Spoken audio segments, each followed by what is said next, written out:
പുതിയൊരു വീഡിയോയിലേക്ക് എല്ലാവർക്കും സ്വാഗതം. ഇന്ന് ഞാനിവിടെ വന്നിരിക്കുന്നത് 80s 90s കിഡ്സിന് നൊസ്റ്റാൾജിക് ആയിട്ടുള്ളൊരു ഐറ്റമായിട്ടാണ്. കാരക്ക മിഠായി, പ്ലംസ് മിഠായി എന്നൊക്കെയാണ് നമ്മളിതിന് പറയാറ്. അപ്പോൾ നമുക്കിത് എങ്ങനെ തയ്യാറാക്കിയെടുക്കുന്നത് കാണാം.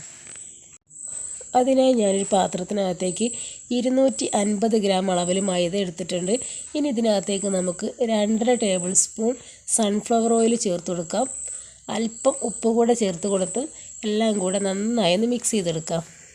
ഇനി നമുക്ക് ഇളം ചൂടുള്ള വെള്ളം അല്പം ഇതിനകത്തേക്ക് ഒഴിച്ച് കൊടുത്ത് ചപ്പാത്തിക്ക് കുഴച്ചെടുക്കുന്ന രൂപത്തിൽ നന്നായി ഒന്ന് കുഴച്ചെടുക്കാം. നമ്മളിത് നന്നായി കുഴച്ചെടുത്തിട്ടുണ്ട്. ഇനി നമുക്കിതിൻ്റെ മുകളിൽ അല്പം സൺഫ്ലവർ ഓയിൽ സ്പ്രെഡ് ചെയ്ത് 20 മിനിറ്റ് സമയത്തേക്ക് റെസ്റ്റ് ചെയ്യാൻ വേണ്ടി മാറ്റി വയ്ക്കാം.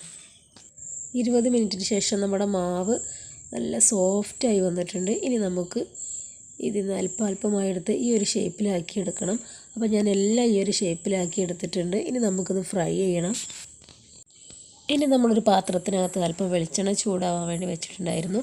ഇനി ഇത് തിളച്ച ശേഷം നമുക്ക് ഓരോന്നായി ഇതിനകത്തേക്കിട്ട് ഫ്രൈ ചെയ്തെടുക്കാം. ഫ്രൈ ചെയ്യുന്ന സമയത്ത് നമ്മൾ ലോ ഫ്ലെയിം വെച്ചിട്ട് വേണം ഇത് ഫ്രൈ ചെയ്തെടുക്കാനായിട്ട്. ഇത് നന്നായി ഫ്രൈ ആയി തുടങ്ങിയിട്ടുണ്ട്. ഇനി നമുക്കിത് വേറൊരു പ്ലേറ്റിലോട്ട് മാറ്റാം. ഇനി നമുക്ക് പഞ്ചസാര മെൽറ്റാക്കി എടുക്കണം. അതിനായിട്ട് ഞാൻ ഈ പാന് ലോ ഫ്ലെയിം വെച്ചിട്ട് ഇതിനകത്തേക്ക് 150 ഗ്രാം അളവിൽ പഞ്ചസാര ചേർത്ത് കൊടുക്കുന്നുണ്ട്. ലോ ഫ്ലെയിം വെച്ച് തന്നെ നമുക്ക് പഞ്ചസാര മെൽറ്റാക്കി എടുക്കണം.